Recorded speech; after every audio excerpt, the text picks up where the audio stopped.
پورے ملک میں عام طور پر اور پنجاب میں بطور خاص یہ مسئلہ بہت چل رہا ہے حیات اور ممات کا۔ حیات اور ممات کیا ہے؟ عام لوگ اس سے قطعاً واقف نہیں ہیں، لیکن علماء نے عوام تک اس بحث کو پہنچا کر عوام کے اندر بھی ایک گویا کہ کشمکش کی جنگ کا آغاز کر دیا ہے۔ میں اصل بات کرنے سے پہلے ضمناً ایک بات کرنا ضروری سمجھتا ہوں جو آج کل علماء کے اندر بھی نہیں ہے۔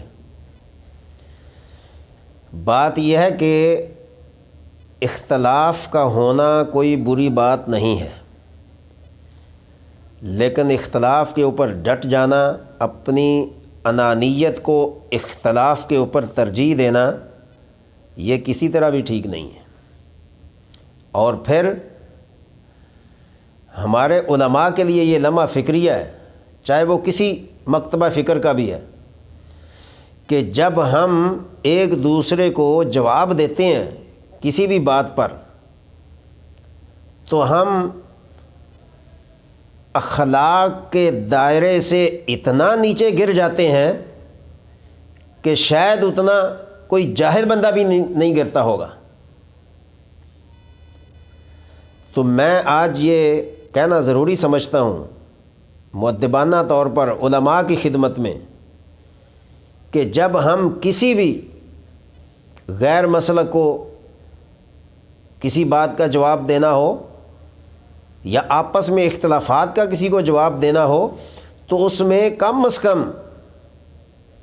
اخلاق کے دائرے میں رہ کر جواب دیں۔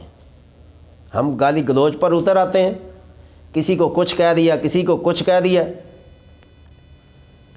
یہ علماء کی زبان نہیں ہے، یہ علم والوں کی زبان نہیں ہے۔ جب علماء ایک دوسرے پر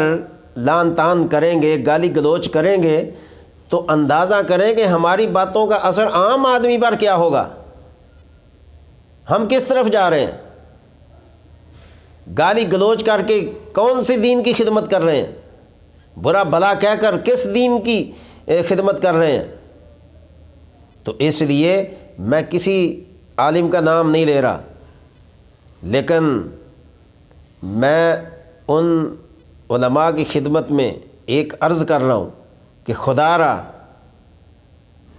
اس تہذیب کا خیال رکھیں، اپنی زبان سے کسی کا نام لینا ہے تو ادب سے لیں، طریقے سے لیں، اس کو برا بھلا نہ کہیں۔ ہم تو کسی نے اگر ہمارے خلاف کوئی بات کر دی ہے یا ہمارے عقیدے کے خلاف بات کر دی ہے تو ہم اس کو انسان سمجھنے کے قائل نہیں ہوتے، اتنا اس کو برا بھلا کہتے ہیں۔ تو میری یہ گزارش ہے کہ اس چیز سے ہمیں باہر نکلنا چاہیے۔ ہر عالم دین اخلاق سے، پیار سے، ادب سے اگر ایک دوسرے کو جواب دے گا تو اس کا اثر تو کچھ پڑے گا، لیکن اگر ہمارا یہی رویہ رہا تو پھر اس چیز کا کیا ہم سے جواب نہیں لیا جائے گا، اس کی پوچھ گچھ نہیں ہوگی۔ یہ کرامن کاتبین نہیں لکھ رہے، یہ بارگاہ الہی کے اندر سماعت نہیں ہو رہی جو ہم زبان سے الفاظ استعمال کر رہے ہیں۔ اور پھر ایک عالم ہو کر، ایک پیشوا ہو کر، ایک امام ہو کر، قال اللہ اور قال الرسول کی تعلیم دینے والا، نبی اکرم صلی اللہ علیہ وسلم کی نیابت کرنے والا، نماز کے مصلی پہ کھڑے ہونے والا، ممبر شریف پر واز کرنے والا، جس کو تو چاہیے تھا اس قدر اس کے اندر اخلاق و آداب ہوتے، دیکھنے والا دیکھ کر فدا ہو جاتا اور یہ کہنے پر مجبور ہوتا کہ دین کا یہ سبق، دین کا یہ پہلو اسلام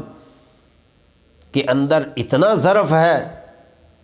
وہ ہمارا ظرف دیکھ کر کلمہ پڑھنے پر مجبور ہو جاتا، تو سامعین یہ علماء جانتے ہیں کہ اگر ہماری وجہ سے کوئی دین سے متنفر ہوتا ہے تو اس کا جواب ہم سے لیا جائے گا۔ تو اس لیے علماء سے درخواست ہے کہ ہم اس چیز کو تھوڑا سا تبدیل کریں، ایک فرقہ دوسرے فرقے کو اس قدر گرانے کی کوشش نہ کرے اور اس قدر گالی گلوچ نہ دے کہ لوگ ہم سے متنفر ہو جائیں۔